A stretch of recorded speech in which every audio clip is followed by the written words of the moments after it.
Good morning. We are hiking with God. We are starting Genesis 1, and we are in Coeur d'Alene, Idaho. Here we go. In the beginning, God created the heavens and the earth. Now the earth was formless and empty. Darkness was over the surface of the deep, and the Spirit of God was hovering over the waters. And God said, "Let there be light." And there was light. God saw that the light was good, and he separated the light from the darkness. God called the light day, and the darkness he called night. And there was evening, and there was morning, the first day. And God said, "Let there be a vault between the waters, to separate water from water." So God made the vault and separated the water under the vault from the water above it. And it was so. God called the vault sky. And there was evening, and there was morning, the second day. And God said, "Let the water under the sky be gathered to one place, and let dry ground appear." And it was so. God called the dry ground land, and the gathered waters he called seas. And God saw that it was good.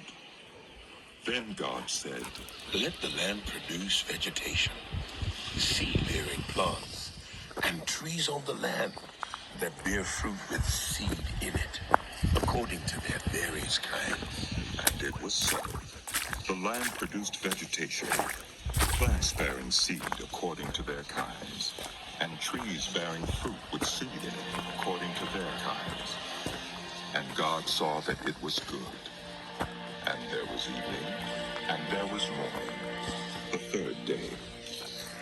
And God said, "Let there be lights in the vault of the sky to separate the day from the night, and let them serve as signs to mark seasons and days and years. And let them be lights in the vault of the sky to give light on the earth." And it was so. God made two great lights, the greater light to govern the day, and the lesser light to govern the night. He also made the stars. God set them in the vault of the sky to give light on the earth, to govern the day and the night, and to separate light from darkness. And God saw that it was good. And there was evening, and there was morning, the fourth day. And God said, "Let the water teem with living creatures, and let birds fly above the earth, across the vault of the sky." So God created the great creatures of the sea, and every living and moving thing with which the water teems, according to their kinds, and every winged bird according to its kind. And God saw that it was good. God blessed them and said, "Be fruitful and increase in number, and fill the water in the seas, and let the birds increase on the earth." And there was evening, and there was morning, the fifth day. And God said, "Let the land produce living creatures, according to their kinds, livestock, creatures that move along the ground, and wild animals, each according to its kind." And it was so. God made the wild animals according to their kinds, the livestock according to their kinds, and all the creatures that move along the ground according to their kinds. And God saw that it was good. Then God said, "Let us make human beings in our image, in our likeness, so that they may rule over the fish in the sea, and the birds in the sky, over the livestock, and all the wild animals, and over all the creatures that move along the ground." So God created human beings in his own image. In the image of God he created them. Male and female, he created them. God blessed them and said to them, "Be fruitful and increase in number. Fill the earth and subdue it. Rule over the fish in the sea and the birds in the sky, and over every living creature that moves on the ground." Then God said, "I give you every seed-bearing plant on the face of the whole earth, and every tree that has fruit with seed in it. They will be yours for food. And to all the beasts of the earth, and all the birds in the sky, and all the creatures that move on the ground, everything that has the breath of life in it, I give every green plant for food." And it was so. God saw all that he had made, and it was very good. And there was evening, and there was morning, the sixth day. Thus the heavens and the earth were completed in all their vast array. By the seventh day, God had finished the work he had been doing. So on the seventh day, he rested from all his work. Then God blessed the seventh day and made it holy, because on it he rested from all the work of creating that he had done. This is the account of the heavens and the earth when they were created, when the Lord God made the earth and the heavens. Now no shrub had yet appeared on the earth, and no plant had yet sprung up, for the Lord God had not sent rain on the earth, and there was no one to work the ground. But streams came up from the earth and watered the whole surface of the ground. Then the Lord God formed a man from the dust of the ground and breathed into his nostrils the breath of life, and the man became a living being. Now the Lord God had planted a garden in the east, in Eden, and there he put the man he had formed. The Lord God made all kinds of trees grow out of the ground, trees that were pleasing to the eye and good for food. In the middle of the garden were the tree of life and the tree of the knowledge of good and evil. A river watering the garden flowed from Eden.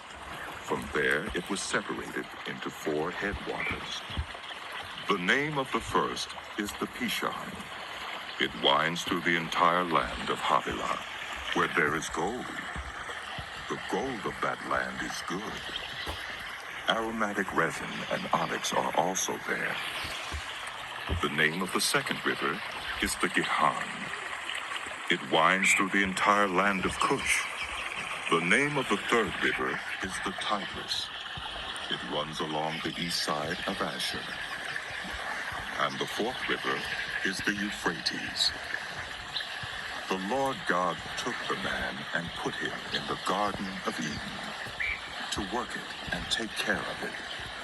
And the Lord God commanded the man, "You are free to eat from any tree in the garden, but you must not eat from the tree of the knowledge of good and evil, for when you eat of it, you will certainly die." The Lord God said, "It is not good for the man to be alone. I will make a helper suitable for him." Now the Lord God had formed out of the ground all the wild animals and all the birds in the sky. He brought them to the man to see what he would name them. And whatever the man called each living creature, that was its name.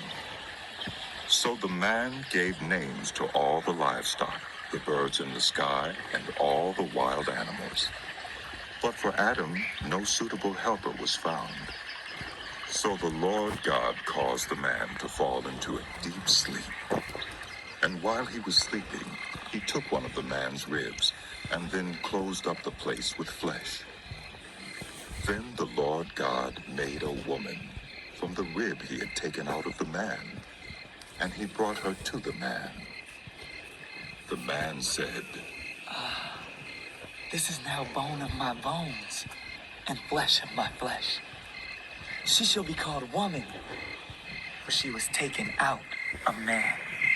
For this reason, a man will leave his father and mother and be united to his wife, and they will become one flesh. The man and his wife were both naked, and they felt no shame.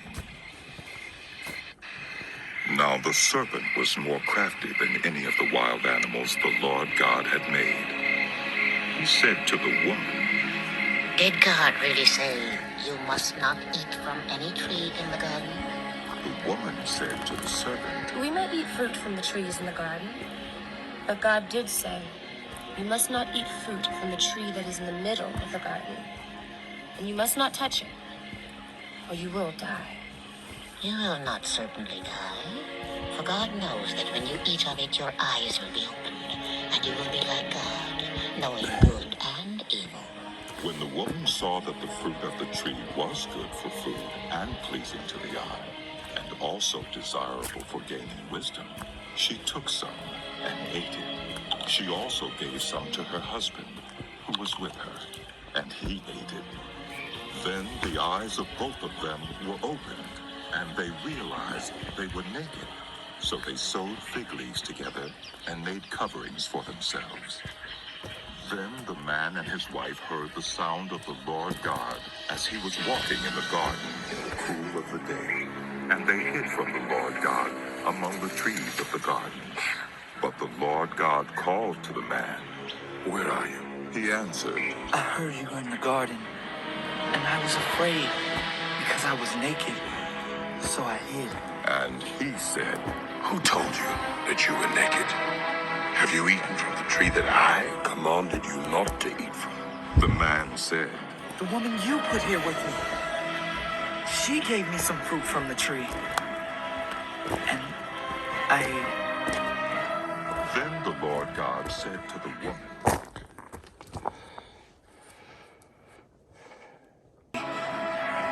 And I ate it. Then the Lord God said to the woman, What is this you have done? the woman said, The serpent deceived me, and I ate. so the Lord God said to the serpent, Because you have done this, cursed are you above all livestock and all wild animals.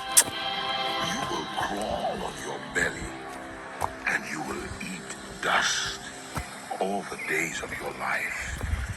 And I will put enmity between you and the woman, and between your offspring and hers. He will crush your head, and you will strike his heel. to the woman he said, I will make your pains in childbearing very severe. With pain, you will give birth to children. Your desire will be for your husband, and he will rule over you. to Adam he said, Because you listened to your wife and ate from the tree about which I commanded you, you must not eat of it. Cursed is the ground because of you. Through painful toil, you will eat of it all the days of your life. It will produce thorns and thistles for you, and you will eat the plants of the field. By the sweat of your brow, you will eat your food until you return to the ground, since from it you were taken. For dust you are, and to dust you will return. Adam named his wife Eve, because she would become the mother of all the living. The Lord God made garments of skin for Adam and his wife, and clothed them. And the Lord God said, The man has now become like one of us, knowing good and evil. He must not be allowed to reach out his hand and take also from the tree of life and eat and live forever. So the Lord God banished him from the Garden of Eden to work the ground from which he had been taken. After he drove them out, he placed on the east side of the Garden of Eden cherubim and a flaming sword flashing back and forth to guard the way to the tree of life. Adam made love to his wife Eve, and she became pregnant and gave birth to Cain. She said, With the help of the Lord, I have brought forth a man. Later she gave birth to his brother Abel. Now Abel kept flocks, and Cain worked the soil. In the course of time, Cain brought some of the fruits of the soil as an offering to the Lord. And Abel also brought an offering, fat portions from some of the firstborn of his flock. The Lord looked with favor on Abel and his offering. But on Cain and his offering he did not look with favor. So Cain was very angry, and his face was downcast. Then the Lord said to Cain, Why are you angry? Why is your face downcast? If you do what is right, will you not be accepted? But if you do not do what is right, sin is crouching at your door. It desires to have you, but you must rule over it. Now Cain said to his brother Abel, Let's go out to the field. while they were in the field, Cain attacked his brother Abel and killed him. Then the Lord said to Cain, Where is your brother Abel? I don't know. he replied. Am I my brother's keeper? The Lord said, What have you done?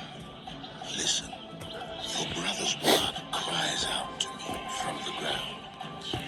Now you are under a curse and driven from the ground which opened its mouth to receive your brother's blood from your hand. When you work the ground, it will no longer yield its crops for you. You will be a restless wanderer on the earth. Cain said to the Lord, My punishment is more than I can bear. Today you are driving me from the land, and I will be hidden from your presence. I will be a restless wanderer on the earth, and whoever finds me will kill me. But the Lord said to him, Not so. Anyone who kills Cain will suffer vengeance.